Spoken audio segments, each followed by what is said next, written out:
Hi everyone, and welcome back to Kimbo's Comfort Kitchen. And today we're going to do something really simple and super tasty. It is a curried lentil soup, or a lentil curried soup. Depends on how your dyslexia hits you. But anyway, you know how sometimes I like to make these long recipes that are incredibly detailed and take forever.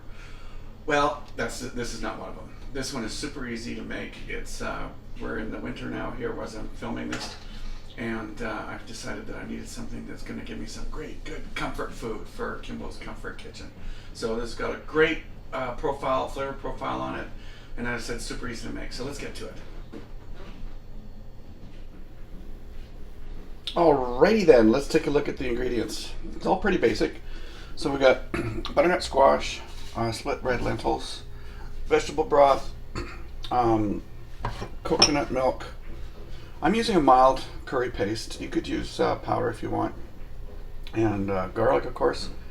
Ginger, shallots, and serrano peppers, or jalapenos, and carrots, and salt and pepper.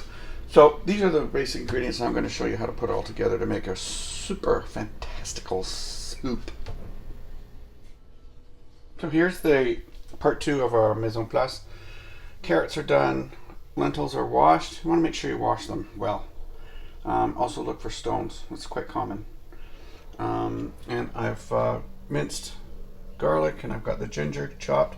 Now this stuff doesn't have to be exact. There's the shallots, and of course the squash, which I peeled and hollowed, and I've got half left over for my purposes today. I've got all the ingredients again are listed, so you'll know, I mean the amounts, so for the recipe, so not to worry. So that's there's the broth. So that's the next step. We're going to put this all in one pot. Hold on to your pants. So let's go to the saute part. I'm going to put some butter. You don't have to use butter. I like to do it whenever I'm doing saute, and I'm using avocado oil in this case. You can use any other oil you want. So as soon as this gets hot, we'll start the process. Alright, so we've got the oil hot, and we're going to do some sauteing. It's not crucial, but there's some basic principles when we're doing this. So here's the shallots, and as I mentioned, if you don't have shallots, you can use onion. But in this case, I just happen to like shallots. Besides, I like to say shallots.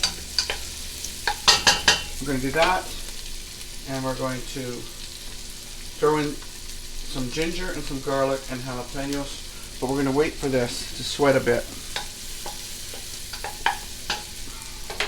I'm going to season this also at this point. So some pepper. It's always good to season at the beginning when you're cooking rather than at the end. A little bit of salt, not too much. And I don't want this to get browned. It can be a little bit, but not much anyway. So, ginger, garlic, minced,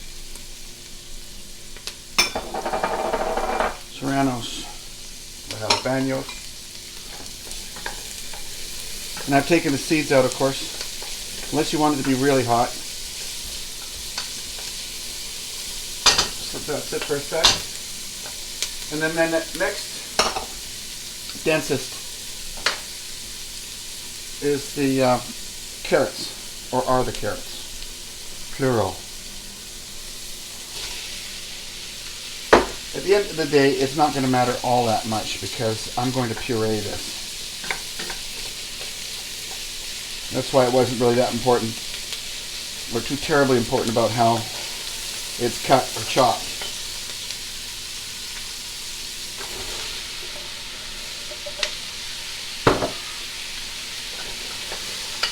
And now we've got all the vegetables in except for the lentils. The lentils are going to go in last because I want them to even after I puree this, I would like the lentils to give some texture to this soup.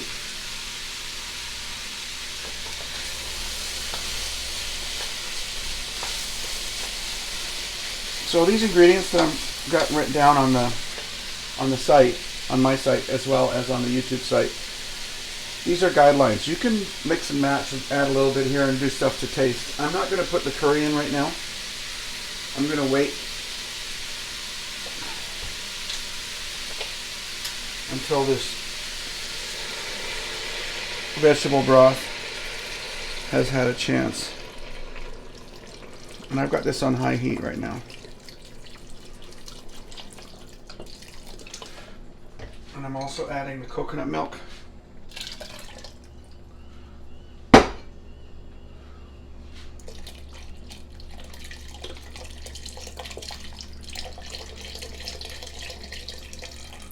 Go. Keep that on high. It's kind of your one pot soup. Super easy. And we're going to let this simmer. I'm going to bring this up to a boil, and once it's up to a boil, then I'll drop it down to a low simmer, and we'll go from there. We are about 10 minutes in, and just wanted to point out that you've got a couple options here. It's not the way I'm going to go, but if you wanted to. So these are still pretty al dente. At this point, you could add the lentils, and you could add the curry paste, and cook this for another 4 or 5 minutes and make this kind of a chunky soup. But I'm not going to go that route. I'm going to let this cook out until the carrots, which are on the bottom, until the carrots are completely cooked through. And then we'll go forward on my version. I've been simmering this for about 16 minutes. And now I'm going to blend this, and I'll come back when I finish blending. So I finished blending, and now I'm going to add some of my curry paste. And do curry paste to taste, depending on what you like. And as soon as I've done that, I'm just going to I'm going to bring it back up to a simmer, and I'm going to add these lentils in afterwards. And you might ask why I didn't add them in before. Well, it's simple. I want this to have a little bit of texture too, the soup to have some texture. These lentils will cook relatively quickly because they're red split. All right, so let's take a look and see what that looks like. All right, so we're about 3 or 4 minutes in after I've added the lentils, and it's shaping up to be a beautiful soup. Now, one of the things actually that I noticed that when I made this soup with Marnie, because after all she's the one that introduced me to this, is that of course the lentils can have a tendency to go to the bottom. Well, there's an easy way to fix that, as she pointed out, which is, it's an old trick. Add a slurry of cornstarch as a suspension, and voila, your lentils will no longer sink to the bottom. You ask how much? Not very much. I probably used about 2 tablespoons for this with some water. Not even, maybe a tablespoon and a half max. Anyway, you can see how it's suspended now. It works brilliantly. Okay, so that is the soup, our soup du jour, as they say. I hope you enjoy this. It is a great hearty winter soup. You can play with all the ingredients on it. If you like what you see, please ring the bell. As they say, if you haven't subscribed, please subscribe. And I look forward to seeing you all soon. Thanks. Bye.